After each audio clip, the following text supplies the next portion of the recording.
Imagine this. A baby, just 18 months old, crying in a car for his mommy. Mama. Mama. And the only one there to console him is his sister. She's just a year older than him. And she's scared too. Someone finally notices there's 2 kids left in a car alone, and they call the police. And shortly after that experience, these 2 kids are bouncing around in foster homes.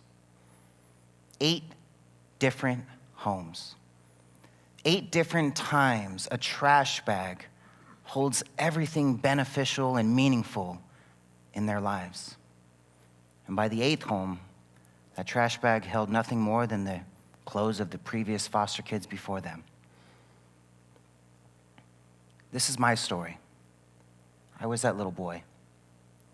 But this is the story of not just me, but hundreds of thousands of kids that are right now, just in the U.S. alone in foster care, who are dealing with a lot of challenges and difficulties from not having their mommy and daddy. You see, most of these kids are treated like nothing more than an unwanted birthday toy. But Manny, that can't be the case. There's got to be great foster parents out there. And there are. I've met them. There's a lot of kids out there that are loved, they're taken care of, but why do I say most? Well, the statistics prove it. You see, out of the 26,000 kids that will age out this year alone, 2 out of 3 of these kids will be dead, homeless, or in jail within just 1 year. You see, I was homeless twice by the time I was 25. In the years I was in foster care, I suffered everything from malnutrition, abuse, neglect. I understand these kids' pain. I see why they feel alone, why they feel there is no hope for them. But today, I'm a paid consultant to over 1,000 brands worldwide. I've been named one of the best by Facebook when they hit 1 million advertisers. I married my high school sweetheart. We're going 18 years together. We're going to be celebrating 15 years married on Wednesday. And I'm a present father to 3 beautiful children. But I wasn't supposed to make it. I was supposed to be just another statistic. I wasn't supposed to have the life I'm living today. So what changed for me? What did I do differently that I could maybe pass on to the next generation? Or maybe a kid that's aging out of foster care. See, that's what I'm here to discuss with you today. An idea I like to call from orphan to CEO. You see, I don't want to see 2 out of 3 of these kids dead, homeless, or in jail. I want to see 2 out of 3 of these kids have a mentor, understand entrepreneurship, and own their own business, like what I've done. How do we do that? 3 words: mentorship, entrepreneurship, and faith. Mentorship, finding somebody who has already been where you are trying to go and is willing to teach you. It's going to shortcut the learning curve and will keep you accountable. Entrepreneurship, that's the vehicle to building your own dream versus waiting for permission to build somebody else's. And faith, for some that may be in a higher power. For you, that may be just into yourself. And for some, that's just faith in the idea that it actually is possible. You see, I was that type for years that was building other people's dreams. I was waiting for permission to build other people's dreams. I was bouncing job to job to job to job, really just never really valuing myself. I remember one time being laughed out of an interview because I told him my financial goals. He was like, "Get out of here. You're not what we're looking for." I'd probably laugh you guys out of the room if I told you the same thing. I didn't really value myself. But then I met a guy named Gail. And I worked with this guy for years. He became my first mentor. We worked together. We prayed together. We broke bread together. I mean, he was the officiant at my wedding to marry me and my wife. We were really close. At the job I was at, he had gotten me to #1 producer in the company, held that for almost a full year straight, and an advancement opportunity come that I thought for sure was mine. I did everything they told us to do. But again, I came up short and disappointed. I go to Gail and I tell him, man, it is what it is, Gail. For people like me, we don't win. We don't get those opportunities. And he goes, Manny, he sits me down and he tells me something that changes my life forever. He says, Manny, you need to stop waiting for permission to build someone else's dream. It's time to build your own. You should be the CEO. I laughed at him. I'm like, Gail, what are you talking about? These people won't even let me become a manager here, but I'm supposed to be the CEO. Right. Okay, Gail. Sure. He goes, let me show you something. He pulls up this video. It's this motivational video. There's this guy and speaking in front of 80,000 people. He's inspiring them. He's empowering them. He's motivating them. And I'm like, Gail, I don't need a motivational video right now, bro. I'm not in the mood. He's like, no. You see this guy right here? His name is Les Brown. A foster kid just like you. Adopted just like you. Challenges in school just like you. All the same excuses you're telling me you can't win with, he's won with him. Why can't you? And at that moment, it clicked. At that moment, I knew in my being it was actually possible. There was somebody out there that I could look at as an example, I could relate to and say, if he can do it, so can I. I mean, I was ambitious. I just had no direction. And that's what we were lacking.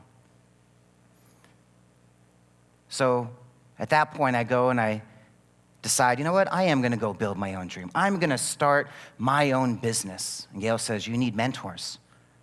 Go find mentors. Go invest in them. Serve them. Find ways to collaborate with them. So I became a sponge for knowledge. I would go to events, conferences. I would hire people. I'd try to get myself in the room as much as I possibly could. And I even started interviewing experts and figuring out, like, what are you doing that the rest of us aren't? And they kept saying the same thing: mentorship, entrepreneurship, and faith. How does faith play into this? Well, for me, it's the whole reason why I'm standing up here today. January 27th, 2017, I'm at a kind of a fork in the road of my business, and I got to make a huge decision. And whenever I have big decisions, I go to my wife. She's my counsel. She's my confidant. She's got wisdom. She knows me. So I go to her and I tell her, hey, what should we do in this kind of situation? Which route should I go? She was quiet. Normally, she's giving me really good advice and helped me out, but she was really quiet that day. And I'm sitting on my bed. I'm laying on my bed, looking up at the ceiling, and I just can't find an answer. I go through the rest of my day, and I thought, you know what? Let me just sleep on it. Tomorrow will be a better day, and I can figure it out then. At midnight, around midnight, my dog starts barking. I got this little Maltese poodle. He's got the bladder the size of a peanut. He will just continue to bark until I take him out. So I was like, dang it, all right, I'll take him outside. And when I'm walking around, I get this like voice in the back of my head: put the dog away and keep walking. Now I thought, am I going crazy? It's cold, I'm tired, I've got a lot of stress, I got a big decision to make. The last thing I need is just walking around my neighborhood at midnight. And right before I grab the doorknob to go back inside, that voice hits me again. Put the dog away, keep walking. So now I'm a little intrigued. I'm like, okay, what is this? What is going on here? So, Marshy, sorry, I got to go back inside, buddy. I need to go walk around here. So I'm walking around. I kind of have this little back and forth with myself, and I get this glaring message: help the orphans. You have no fear. Originally, I didn't really know what it meant. I was like, okay, I mean, what am I supposed to do? I have no idea. So I was like, all right, let me sleep on it. I wake up and I have this realization of who I was actually speaking to. And for me, years, I've always told my wife, God doesn't pay attention to me. He's too busy. But when I woke up that morning, I woke her up and I told my wife, I had a conversation with God. He told me, help the orphans. We got to be able to do this. And then, like, I'm excited. I'm telling her, and she's like, she's crying. And I'm like, what are you crying? Like, I finally have the answer. I know what I need to do. This is how I can truly make an impact. And she goes, well, yesterday when you're laying on the bed and you're looking up at the ceiling, I was praying for you that God would reveal himself to you and give you the answer. That was all the confirmation I needed that I was on the right track. So I went full steam ahead. I originally thought, I'm gonna host events. I'm gonna, do what I do in my business. I'm gonna bring a bunch of the foster kids out. We're gonna motivate them, inspire them. By this time, me and Les Brown are actually friends. I've actually got him to speak on my stages. I'm like, Les, can we inspire the orphans? He's like, yes. And then 90% of the kids that wanted to get there couldn't get there. I tried to charter buses, partner with schools and nonprofits, and the ones that could get in the room, they were like, you know what, it needs to be mobile, it needs to be on demand, it needs to be as quick as social media. I mean, they can't come to one event, be inspired, and all of a sudden create a successful business. They were right. So I built it. I looked in with myself. I said, you know what skills do I have that I can bring to the table to truly make a difference? Every single one of you right now could be thinking the same thing. What skills do you have?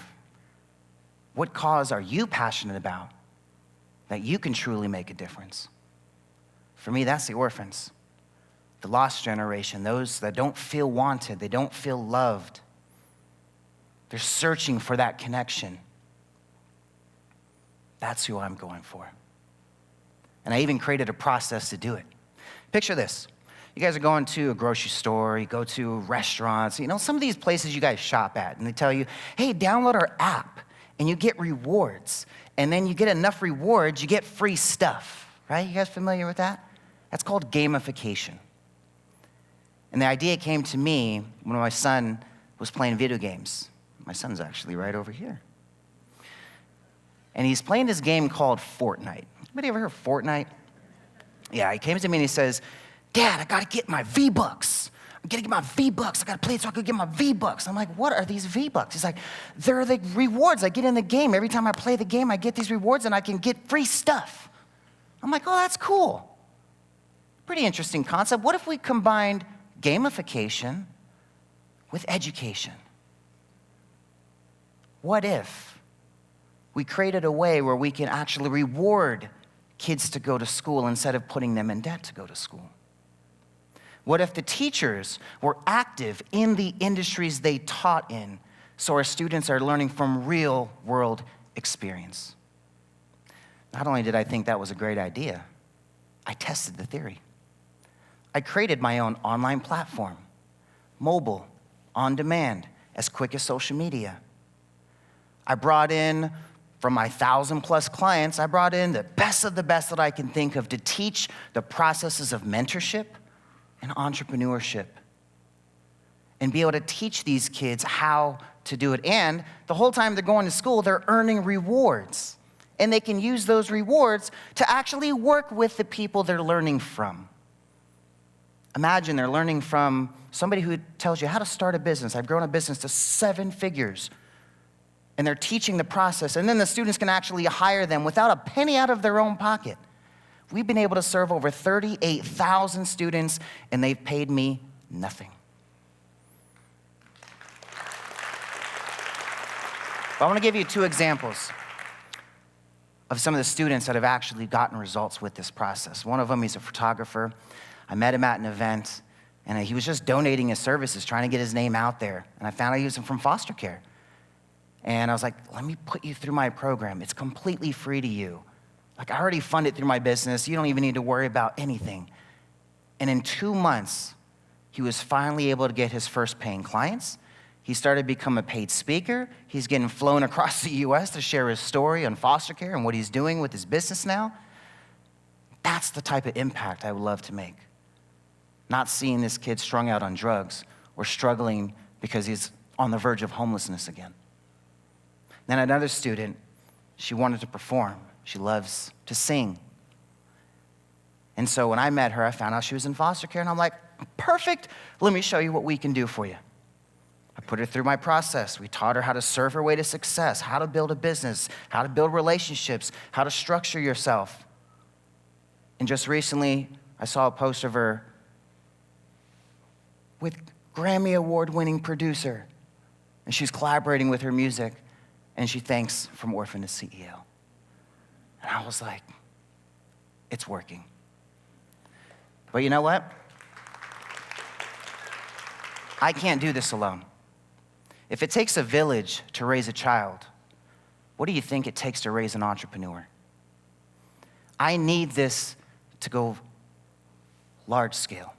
This is a duplicatable process. Anybody with a network of entrepreneurs can create a similar structure like this to reward students to learn about skills and opportunities that they can leverage, and then be able to actually truly make an impact. Maybe you're watching this right now and you're saying, well, Manny, I'm not an entrepreneur. I don't know a lot of entrepreneurs. How can I help? Well, there's organizations like CASA, Court-Appointed Special Advocates. There's one in every county in the U.S. There's one in your own backyard. And in almost every single CASA, there is a waiting list of foster kids that are looking for mentors. Become one. Show these kids that there is somebody out there that truly cares for them. And I'll leave you with this, a quote by the unknown philosopher. I believe that we are all created for greatness, not mediocrity. That we are to live our lives accordingly, striving to be agents of change as we attempt to leave this world a better place than we found it. Because I truly believe we will not continue to see 2 out of 3 of these kids dead, homeless, or in jail. I am making it my mission that we will see 2 out of 3 of these kids have a mentor, understand entrepreneurship, and own their own business. Will you stand for them?